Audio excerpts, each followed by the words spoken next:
Hati siapa yang gak terketuk dengan apa yang dialami anak perempuan ini?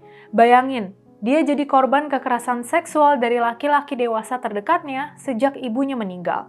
Mau tahu siapa aja pelaku biadab itu? Jangan kaget ya, ayah kandungnya, abang kandungnya, dan pamannya. Ini dialami sama remaja perempuan berusia 14 tahun di Kabupaten Alor, Nusa Tenggara Timur. Kasus ini mulai terungkap setelah korban memilih meninggalkan rumah dan tinggal di rumah salah satu kerabat.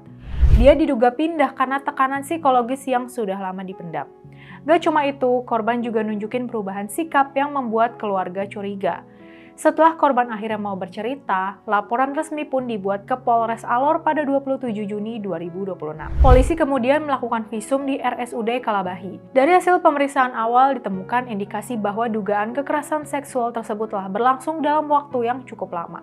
Menurut hasil penyelidikan awal kepolisian, dugaan kekerasan pertama terjadi sekitar tahun 2020, tidak lama setelah ibu korban meninggal dunia. Saat itu korban masih duduk di bangku sekolah dasar.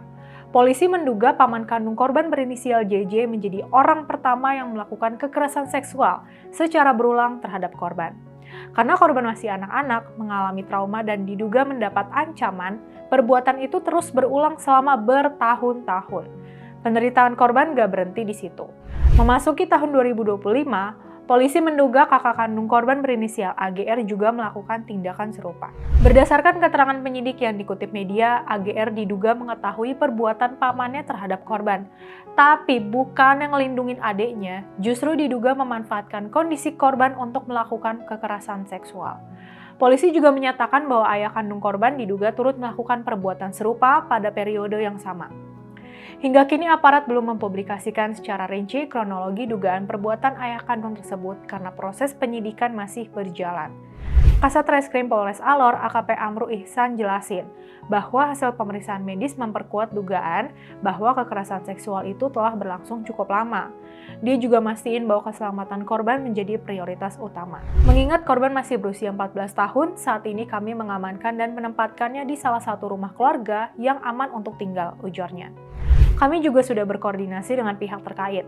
Saat ini korban sudah didampingi oleh pekerja sosial atau Peksos, serta teman-teman dari dinas badan terkait di Pemkab Alor, lanjutnya. Saat ini ketiga terduga pelaku telah diamankan dan ditahan oleh Polres Alor. Penyidikan saat ini ditangani Unit Perlindungan Perempuan dan Anak atau PPA Satreskrim Polres Alor. Polisi juga menegaskan bahwa perkara ini tidak bisa diselesaikan secara damai. Penyelesaian secara kekeluargaan tidak berlaku dalam perkara kekerasan seksual terhadap anak. Proses hukum akan tetap berjalan sesuai ketentuan yang berlaku, tegas AKP Amru Ihsan. Buat kami di Gerakan PIS, kasus ini bukan sekedar berita kriminal. Ini adalah pengingat bahwa ancaman terhadap anak seringkali justru datang dari lingkungan yang paling dekat. Karena itu, perlindungan anak tidak boleh hanya fokus mengingatkan anak agar waspada terhadap orang asing. Kita juga harus membangun keluarga yang aman, terbuka, dan berani mendengar ketika anak merasa takut atau tidak nyaman. Kami mengutuk keras segala bentuk kekerasan seksual terhadap anak, terlebih jika pelakunya adalah orang-orang yang seharusnya menjadi pelindung. Gak ada alasan apapun yang bisa membenarkan kejahatan seperti ini.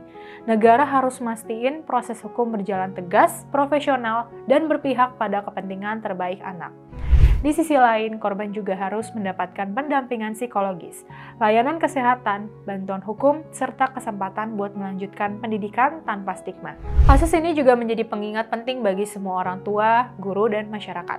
Perubahan perilaku anak jangan pernah dianggap sepele. Ketika anak yang biasanya ceria, tiba-tiba menjadi pendiam, takut pulang, menarik diri dari pergaulan, atau enggan bersekolah, jangan langsung menghakimi. Dengarkan mereka dengan empati. Bangun keberanian anak untuk bercerita. Kenalkan sejak dini tentang batasan tubuh dan hak mereka untuk berkata tidak. Pastikan juga mereka tahu kepada siapa harus meminta pertolongan jika merasa tidak aman. Yuk, lindungi anak-anak kita bersama.